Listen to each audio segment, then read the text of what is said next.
আজকে মনে কইতেছে একদম জাল জাল করে কিছু বানাই খেতে। তো গাইস, আসসালামু আলাইকুম, আপনারা কেমন আছেন? তো আজকে আমি রান্না করব। এখানে প্রথমে আলুগুলা একদম এখানে ভালো করে কুড়ি ধুয়ে পরিষ্কার করি, তারপরে তেলের মধ্যে দিয়ে দিছি, একটুখানি সামান্য তেল দিছি। তেলের মধ্যে আলু, কাঁচা মরিচ, তারপরে এখানে চিংড়ি মাছ তেলের মধ্যে দিয়ে ভালো করে এগুলা একদম গলা মজাই নিব। আলুগুলা যেন সিদ্ধ হয়ে যায় সেইভাবে এগুলা সিদ্ধ করে নিব। তারপরে মরিচগুলা তেলে নিব, চিংড়ি মাছগুলা তেলের মধ্যে ভাজি নিব। তো আমার আলুগুলা যেন এই তেলের মধ্যে যেন মজি যায় সেইভাবে আমি এখানে একদম ডিম করে দিই। আলুগুলা ভালো করে সিদ্ধ করে নিব। দেখুন কত সুন্দর আলুগুলা একদম সিদ্ধ হয়ে গেছে।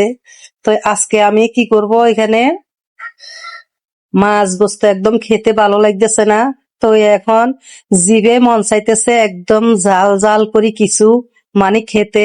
তাই আজকে চিংড়ি মাছ দিয়ে একটু টানি আলু দিয়ে, তারপরে বেশি পরিমাণ করে এখানে বেশি করে পেঁয়াজ দিই, তারপরে রসুন দিব। রসুন দিয়ে ভালো করে তেলের মধ্যে বাদামি কালার করে নিব।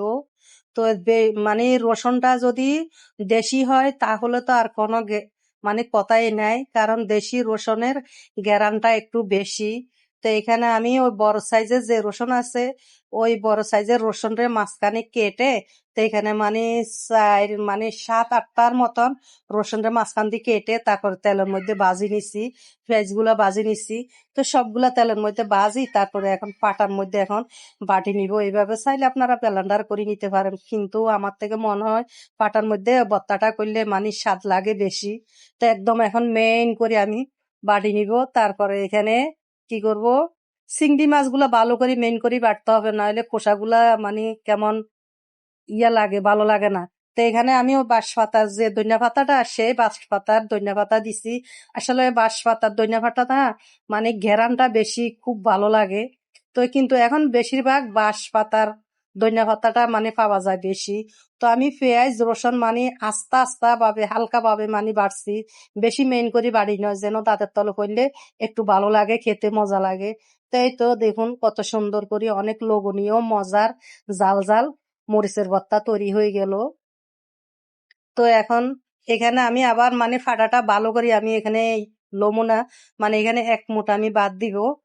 তো বাদ দিয়ে একটুখানি লবণ দিয়ে, তারপরে একটুখানি আবার এখানে লেবু চিবি দিব। এটা লেবু না, কাগজি।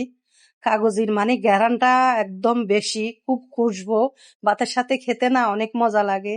তো এতো আমি ফাটার মধ্যে এক মুঠ ভাত নিয়ে সুন্দর করে ফাটাটা মুছে তারপর আমি ভাতগুলা খেতেছি, তারপরে আবার আমার মেয়েটাকে আমি লোকমা দিতেছি।